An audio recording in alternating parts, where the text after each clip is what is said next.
A new world order is emerging. South Africa, caught between US pressure and international support from the EU and China, is at the center of it. Is this a turning point in global alliances? We uncover the truth behind the headlines.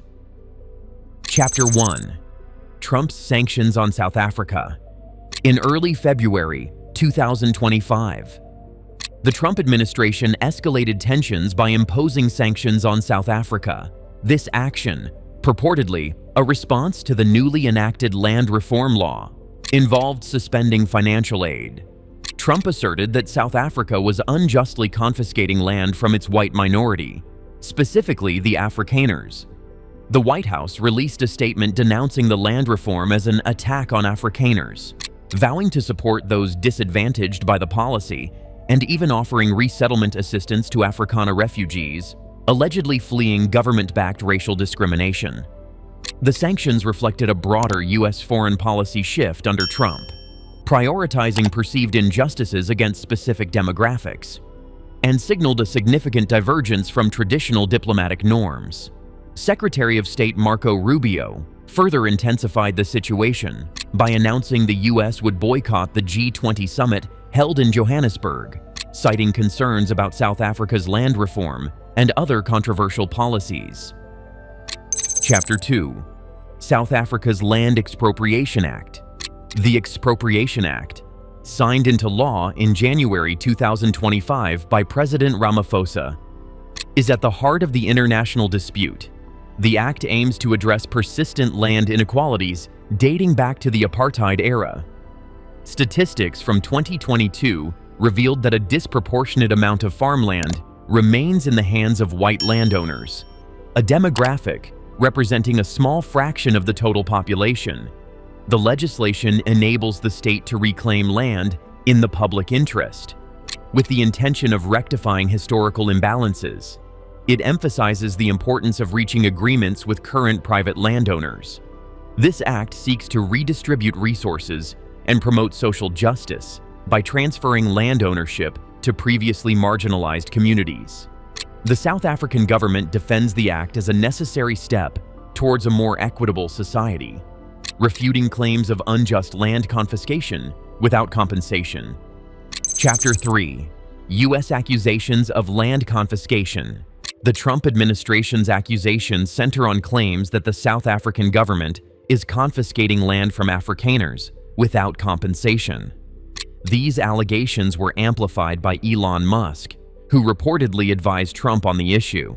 However, the South African government vehemently denies these claims, asserting that the Expropriation Act aims to redistribute land through fair and legal processes. U.S. politicians have also been calling for South Africa to change its position on Russia, China, Iran, and Israel. The U.S. stance has drawn criticism from international observers who view it as an overreach and an attempt to interfere in South Africa's domestic affairs. Some analysts suggest that the U.S. is using the land issue as a pretext to exert political pressure on South Africa, aligning with its broader foreign policy objectives. Chapter 4. EU's declaration of support for South Africa. Amidst the U.S. sanctions, the European Union has voiced support for South Africa.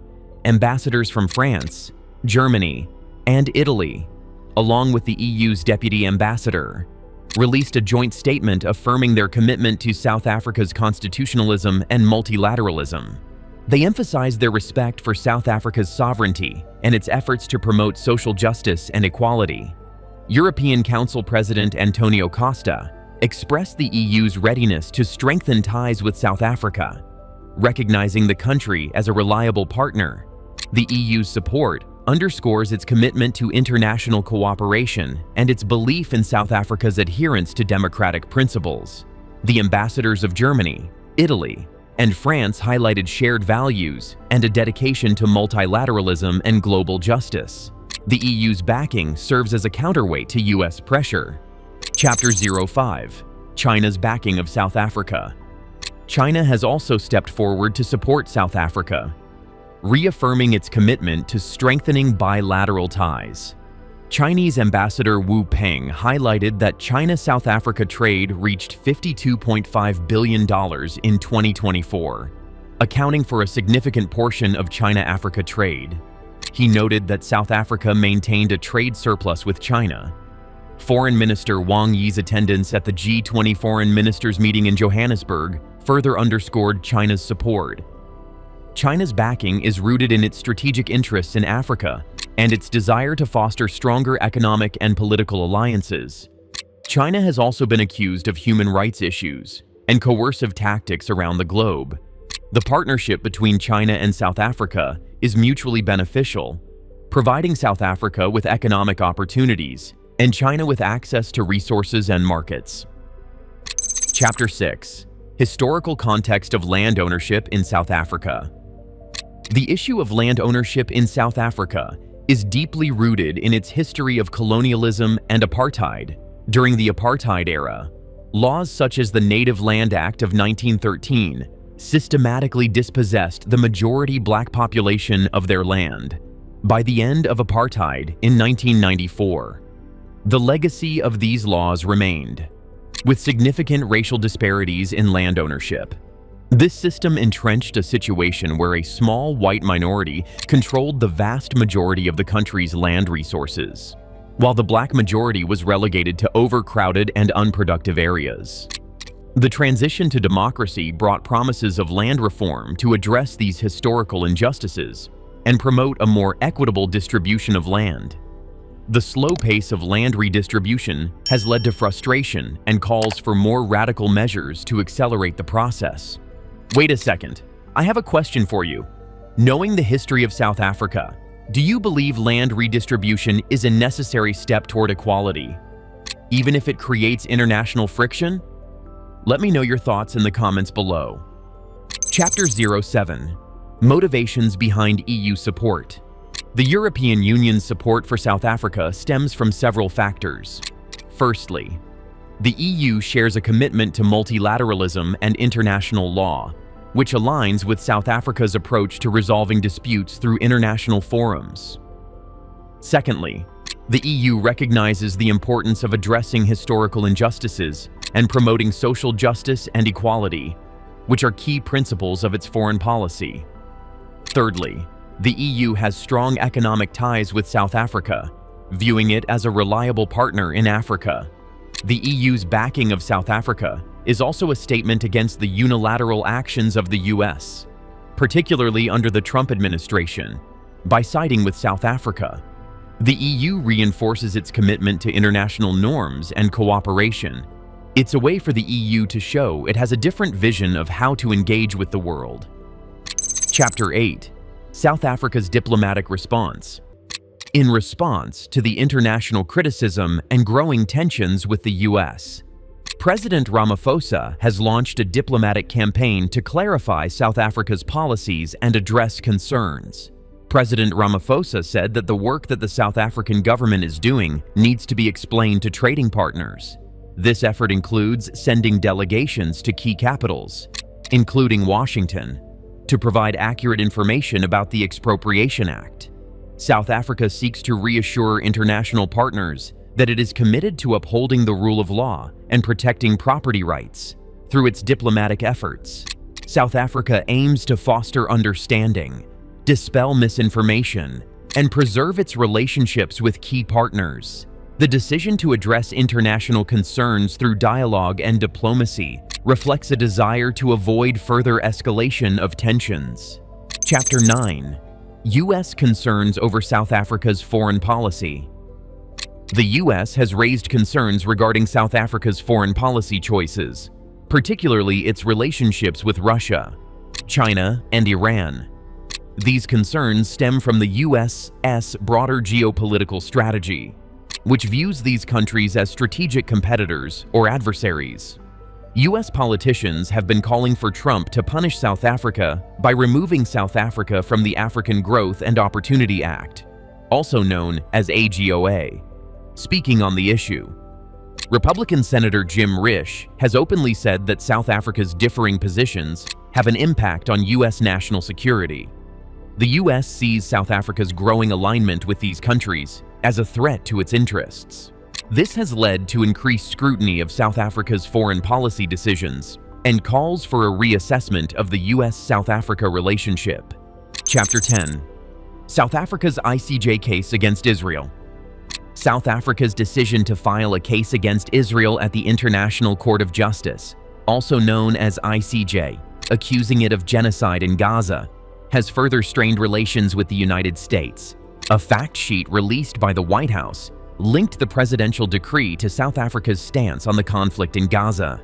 This move was met with strong condemnation from the US, which views Israel as a close ally and staunchly defends its actions. The fact that the case proceeds at the ICJ suggests that the court acknowledges the gravity of the allegations. This has led to further criticism from US politicians, who see the ICJ case as an attempt to delegitimize Israel and undermine its right to defend itself. The bill accuses South Africa of acting inconsistent with its publicly stated policy of non-alignment in international affairs by continuously siding with Hamas. Chapter 11. The proposed US bill targeting South Africa. In response to perceived foreign policy transgressions, US Representatives James and Moskowitz introduced a bill in early 2025 calling for a full review of the bilateral relationship between the United States and South Africa. This bipartisan effort underscores a unified concern within the US government regarding South Africa's alignment with countries like Russia, China, and Iran. The bill mandates that President Biden, in consultation with relevant secretaries, determine whether South Africa has engaged in activities undermining US national security or foreign policy interests. The bill also criticizes South Africa for allegedly siding with Hamas, a US-designated foreign terrorist organization, and for what the US perceives as a consistently critical stance against Israel. Passage of this bill could lead to significant consequences for South Africa, potentially impacting aid, trade, and diplomatic relations with the United States. So, much happening about US and SA. But wait a second, I have a question for you. What type of action South Africa should take? Share your thoughts in the below. Chapter 12. Accusations of South Africa supporting Hamas. The US bill specifically accuses South Africa of supporting Hamas since 1994 and of adopting a hardline stance consistently accusing Israel of practicing apartheid. These accusations are based on various statements and actions by South African government officials, including ANC leaders, who are alleged to have blamed Israel for provoking the October 7th attack. Furthermore, South African Foreign Minister Naledi Pandor has been accused of calling Hamas leader Ismail Haniyeh and meeting with Iranian government leaders days after the attack. The US views these actions as evidence of South Africa's alignment with Hamas and its anti-Israel bias. Such accusations, if substantiated, could have severe repercussions for South Africa's international standing and its relations with key Western powers. Chapter 13. South Africa's relations with Russia and China. The US bill highlights how South Africa has deepened its ties with Russia and China in recent years, asserting that South Africa has sent several high-level official delegations to Russia to foster political, intelligence, and military cooperation. The bill also points to the ANC's relationship with the Chinese government and its ruling Chinese Communist Party, also known as CCP, raising concerns about human rights violations in the Xinjiang province and economically coercive tactics around the globe. The US views these actions as undermining South Africa's democratic constitution and system of governance. Ongoing ANC and CCP inter-party cooperation, including the recruitment of former US and NATO fighter pilots to train Chinese pilots, further fuel these concerns. South Africa's hosting of Chinese government-backed Confucius Institutes and its participation in China's Belt and Road Initiative are also cited as evidence of deepening ties. Chapter 14. Geopolitical implications. The escalating tensions between South Africa and the US have broader geopolitical implications, reflecting a shifting global landscape and the emergence of new power dynamics. South Africa's growing alignment with Russia and China signals a potential challenge to the established US-led international order. The conflict also highlights differing perspectives on key global issues, such as the Israeli-Palestinian conflict and the role of international law. The situation underscores the complex interplay between national interests, ideological differences, and historical legacies in shaping international relations. South Africa, as a prominent voice in the global South, is asserting its independence and pursuing its own foreign policy agenda. This has broader implications for the future of multilateralism and the balance of power in the 21st century. So, is South Africa a pawn in a larger geopolitical game? The answer is complex, but one thing is clear: the world is watching. What do you think? Let us know in the comments. And don't forget to subscribe for more updates on this developing story.